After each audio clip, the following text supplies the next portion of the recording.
E aí pessoal, tá joia? Aqui é Léo Chaim, vocês já me conhecem.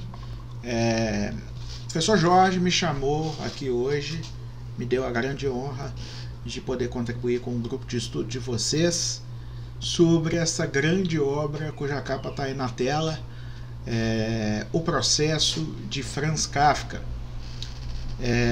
É um livro importantíssimo para todo estudante de direito. Por que esse livro é importante?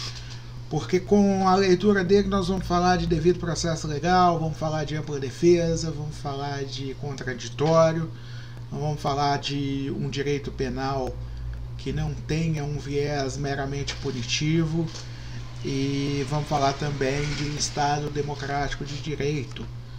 Então eu espero que esses poucos minutos que eu vou contribuir aqui sejam muito úteis para vocês e que possam contribuir no entendimento que vocês vão ter da obra, e espero também que essa obra possa contribuir na formação de vocês como operadores do direito, como verdadeiros juristas, defensores da justiça que a gente espera que vocês sejam.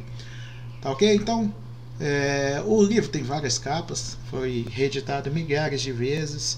Eu peguei uma delas, a que eu achei mais bonitinha, para colocar aí e ilustrar esta apresentação. Tá, primeiro vamos falar desse enredo. O livro fala de um personagem chamado Joseph K. E esse personagem ele é funcionário de um banco bancário, e ele descobre, quando ele é abordado em sua casa por oficiais, policiais ou oficiais do judiciário, ele é avisado que ele está sendo processado. E esses oficiais o levam junto para prestar um depoimento, e ele, a princípio, sem saber do que se trata, ele acha que é tudo uma grande brincadeira, um engano, que não é possível ele estar sendo processado. Afinal de contas, ele nunca, que ele se lembre, nunca teria feito nada de ruim. Bom, essa obra ela acaba se erigindo em torno desse processo irregular de um inocente, ok? Ela critica o abuso do poder judiciário, o ato de arbitrariedade de processar um inocente. Ela demonstra um sistema jurídico processual, um sistema legal falho e vulnerável. E ela tem um final intrigante, com a execução deste personagem em virtude de uma sentença condenatória em aludido processo, e que demonstra a injustiça e uma grande incerteza do porquê da condenação. O livro é genial e ao mesmo tempo frustrante em seu final, porque a gente a gente tem o olhar do personagem. Ou seja, da mesma forma que ele não ficou sabendo o porquê de estar sendo executado, a gente também não fica. Ou seja, a gente acaba se sentindo executado junto com o personagem. Isso foi uma sacada genial do autor, certo? O fato dele não explicar o porquê da condenação faz nascer no nosso peito aquela sensação de insatisfação e de injustiça, da mesma forma que o foi pro autor, pro personagem, ok? Então é sensacional. Na época eu fiquei muito bravo, eu me senti muito frustrado, eu cheguei a ficar com raiva do livro, e depois eu consegui perceber que a minha raiva não era do livro, a minha raiva era da injustiça e do não saber por que eu estava sendo processado e condenado. Então aí vocês observam o tanto que esse final é intrigante. Bom, vamos falar então de 3 princípios, né? Sem ficar falando de toda a garantia que o nosso sistema jurídico legal dá no artigo 5º da Constituição Federal, que envolveria o caso, mas os 3 princípios primordiais, princípios do processo, e principalmente do processo penal, né? Vocês aprenderam isso lá na teoria geral do processo, com certeza. e esses 3 princípios que são atacados por um processo irregular como foi o do livro. Primeiro, o princípio do contraditório, que é aquele que dá à pessoa que está sendo processada o direito de tomar ciência de todos os atos praticados no processo, né, para que ela possa estabelecer a contradição a esses documentos e atos. Então é um direito ligado à possibilidade dada às pessoas que estão envolvidas no processo de se manifestarem sobre todos os atos do processo. Nós temos o princípio da ampla defesa, que permite praticamente uma ausência de limites para que se possa defender. Esse princípio está ligado ao princípio da verdade real, ou seja, deve-se buscar a verdade dos fatos a todo custo. Esse princípio impera no processo penal e não impera no processo civil. No processo civil, vocês sabem que, salvo algumas exceções, o que impera é o princípio da verdade formal, ou seja, vale o que está nos autos. No direito penal, o juiz deve buscar todas as provas possíveis para, se for o caso, inocentar o réu. Isso significa que até uma prova ilícita, se for para absolver, é válida, pode ser utilizada. Então, vocês observem, a prova ilícita não serve para condenar, porque a gente não está falando de princípio de ampla acusação, mas a prova ilícita serve para absolver o réu, ok? Então, a ampla defesa, ela permite que qualquer fato possa vir a ser provado, não importa em qual momento processual estejam, até em sede de revisão criminal. Depois da sentença condenatória ter transitado em julgado, se aparece uma nova prova, um fato novo capaz de afastar aquela autoria ou aquela materialidade do crime, pode ser intentada uma ação de revisão criminal para absolver o réu. E por fim, o princípio do devido processo legal, que diz que determinadas regras procedimentais devem ser obedecidas. Esse processo está plenamente ligado aos outros dois, mas ele diz que as regras procedimentais, elas não só devem ser certas, como elas devem constar da lei e também precisam ser previamente conhecidas pelas partes. Afinal de contas, a lei ela só se aplica a fatos futuros, posteriores à sua edição. O que quer dizer que, se não está na lei procedimental, na lei substantiva, na lei processual, não pode ser praticado no processo. A obediência a esses 3 princípios, ela garante uma acusação justa, uma acusação feita de acordo com a lei, o que faz com que a pena aplicada seja legítima. E ainda temos que fazer uma menção honrosa, que não está aqui, mas é bom sempre lembrar, ao princípio da legalidade no direito criminal, que diz que não há crime sem lei que o tipifique e não há pena sem prévia cominação legal. O que significa que não pode ser considerado crime uma conduta que não esteja prevista na lei como crime. Mas a gente não tem como criticar isso no livro, porque a gente não sabe, afinal de contas, se o crime que o Joseph K. estava sendo acusado estava ou não na lei, porque afinal de contas a gente nem fica sabendo por que crime ele está sendo acusado. Tá? Então os princípios que foram atacados no livro, com o enredo do livro, foram esses. E no nosso sistema jurídico processual penal, esse processo seria absolutamente nulo por causa desses princípios que não foram obedecidos. É ficção? Obviamente é, né? Porém, a gente vai encontrar várias semelhanças entre o enredo e a nossa realidade. Daqui a pouco eu vou mostrar alguns exemplos. Primeiro, eu queria falar de um Estado democrático de direito, que é o nosso Estado, né? Nós vivemos num Estado democrático de direito. Quando a gente diz que é um Estado, a gente tem que falar que, vocês aprenderam isso lá em TGE, é um Estado organizado com um povo, um território e um governo. São os 3 elementos constitutivos para que se constitua um Estado.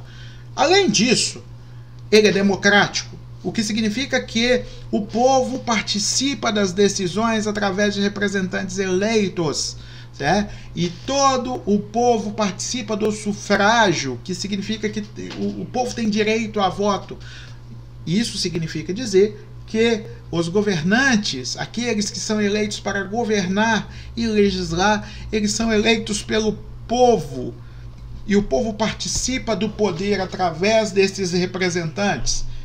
E de direito significa que o Estado é composto por um sistema legal, e o próprio governante e as próprias autoridades são obrigadas a obedecer esse sistema legal. E esse sistema jurídico, ele serve não só para que os cidadãos obedeçam, mas também para defender esses cidadãos do próprio Estado, o que significa que o próprio Estado precisa obedecer esse sistema legal. Então nós estamos num Estado democrático de direito. Então admitir poderes absolutos de processar e condenar alguém de forma arbitrária, como foi feito no livro, é algo absurdo no Estado democrático de direito. Outra coisa que eu quero falar, antes de mostrar alguns exemplos: erros do judiciário. O judiciário erra, tá? Erra porque é praticado, a tutela jurisdicional é praticada por seres humanos, certo? Então, a partir do momento que a gente entende que o judiciário erra, a gente começa a entender mais ainda a necessidade de princípios como os que eu falei. Além deles, outro princípio importante: duplo grau de jurisdição, a revisão por uma instância superior de um processo. A gente começa a entender que é necessário revisar as decisões do judiciário, tá? A gente entende também que o direito penal ele não pode ser punitivista, ou seja, esse punitivismo, essa ideia de aplicar penas cruéis, penas que tragam sofrimento para os réus, ela tem que ser afastada pelo direito penal por causa da possibilidade, primeiro, dos erros judiciários. Você pode estar fazendo sofrer um inocente. Segundo, porque existe um princípio que precisa ser obedecido, que é o da dignidade da pessoa humana. Você não pode estabelecer penas cruéis, penas malignas, né? Você não pode achar que você vai resolver o problema de uma sociedade praticando atos horrendos, hediondos, tá? Então, pune-se sim, porém não com um excesso de rigor a ponto de ser cruel. Ah, mas o bandido foi cruel, o criminoso foi cruel, por que eu não posso ser cruel com ele? Porque você não é bandido, você é Estado. E a partir do momento que você é Estado, você tem que agir como tal e não como um bandido. Ok? Ah, ele foi assassino, por que você é contra a pena de morte? Por que eu não posso matá-lo? Primeiro, porque existe a possibilidade de erro do judiciário. Segundo, você não é assassino, você é Estado. Ok? Então, ainda que em alguns sistemas jurídicos se aceite a pena de morte, eu sou contrário, no nosso sistema não é permitido, e essas são umas das justificativas. Então vamos falar um pouquinho de exemplos de erros do judiciário no nosso sistema jurídico, para vocês entenderem o porquê dessa insistência minha. Vocês veem aqui alguns exemplos. Ó, isso aqui, essa notícia, ela é agora de abril, dia 9 de abril. Eu até mandei o link dela para o professor Jorge. Jardineiro é libertado após passar 15 anos preso sem que houvesse processo contra ele no Ceará. Ele foi preso, sequer foi processado para se defender e ficou lá 15 anos, esquecido. 15 anos depois ele foi libertado. Tá? Aqui tem um textinho do Conjur, se vocês tiverem interesse de ler, né? Algumas opiniões sobre criminalistas, tá? Sobre as principais causas de erros judiciais e quais as consequências desses erros. Vocês podem entrar lá e conferir depois. E depois, mais um exemplo, talvez o mais clássico, tem um livro sobre esse caso, que é o caso dos irmãos Naves. Esse caso, um sujeito desapareceu, tá? Primo desses irmãos aí na foto, e ele desapareceu junto com a grande quantidade de dinheiro que estava com ele. E esses irmãos denunciaram à polícia esse desaparecimento, e sempre colaborando com a intenção de achar seu primo. E de repente, a época ditador, 1937, Getúlio Vargas, foi designado um interventor na polícia lá, que substituiu o delegado do caso, que não estava conseguindo achar respostas para esse desaparecimento. E esse cara chegou à insana, leviana conclusão de que esses irmãos que denunciaram, tá, que estavam colaborando com a investigação, eram os culpados pela morte. E esses caras ficaram 15 anos presos, até que o cara, o primo morto, reapareceu vivo, tá? Já que ele não era Jesus Cristo para ressuscitar, né? O que aconteceu? Ele não tinha morrido coisíssima nenhuma, e eles não eram culpados coisíssima nenhuma, tá? Aí vocês veem por que sistemas autoritários ou sistemas falhos, passíveis de falha, podem levar a processos injustos e irregulares. E por que você não pode apoiar, você não pode suportar, dar suporte a esse tipo de situação. Por isso que a gente não admite sistema autoritário em hipótese nenhuma. Por isso que a gente insiste tanto na existência e na permanência de um Estado democrático de direito. Ou seja, ditadura em hipótese alguma.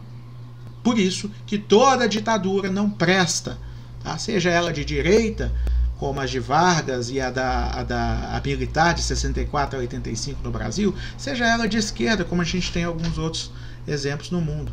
Não importa qual ditadura seja, vai cometer disparates, vai cometer injustiça, vai cometer diversas formas de atrocidades, como essas que a gente vê.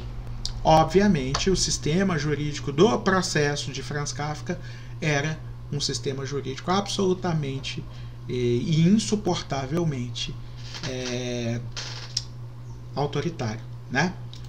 E por fim, para a gente poder encerrar, vamos falar aqui um pouquinho de punitivismo penal, tá? Que pode ser descrito como o uso do direito criminal para causar sofrimento exagerado, exacerbado, naqueles que infringem a lei ou a regra da sociedade, tá?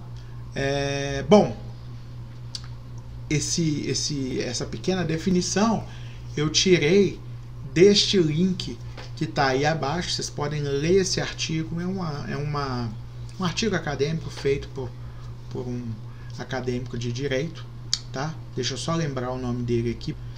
Bom, o que a gente pode tirar de toda essa análise que a gente fez do livro O Processo de Franz Kafka? A gente pode tirar duas coisas, basicamente, tá? A primeira delas, que o processo precisa seguir regras e precisa ser justo, legítimo, certo? Nós não podemos admitir, certo? Em hipótese nenhuma, um processo como este que houve no livro. Ainda que nosso anseio seja pela punição dos criminosos. A segunda hipótese é que regimes autoritários produzem decisões autoritárias e atrocidades contra seus próprios cidadãos, num sistema de autofagia social. E a gente não pode também apoiar e aceitar esse tipo de coisa, tá? Vocês viram que se trata de uma morte de um inocente por uma condenação criminal injusta no livro. Mas poderia ser uma prisão de um inocente, como os exemplos que eu dei no final dessa apresentação. A gente não pode concordar com nenhuma dessas coisas, certo? Então, o sistema ele não pode se dobrar às garras do autoritarismo. Gente, O artigo que eu citei é de Ruth Stein Silva e Paulo Giovanni Moreira da Cunha, tá? Peço aí desculpas por não ter trazido o nome deles na hora. Indico a leitura se vocês quiserem ler sobre o punitivismo, ok? E foi um prazer inenarrável estar aqui com vocês. Foi uma honra ser lembrado pelo professor Jorge e ser lembrado de uma forma tão carinhosa para falar de um livro tão legal e tão importante como O Processo de Franz Kafka. Fiquem com Deus, muito obrigado aí pela atenção, espero que eu não tenha me delongado demais. Um abraço e parabéns por essa iniciativa de vocês e do professor Jorge, que é esse grupo de estudos, porque isso faz toda a diferença. Um abraço, fiquem com Deus.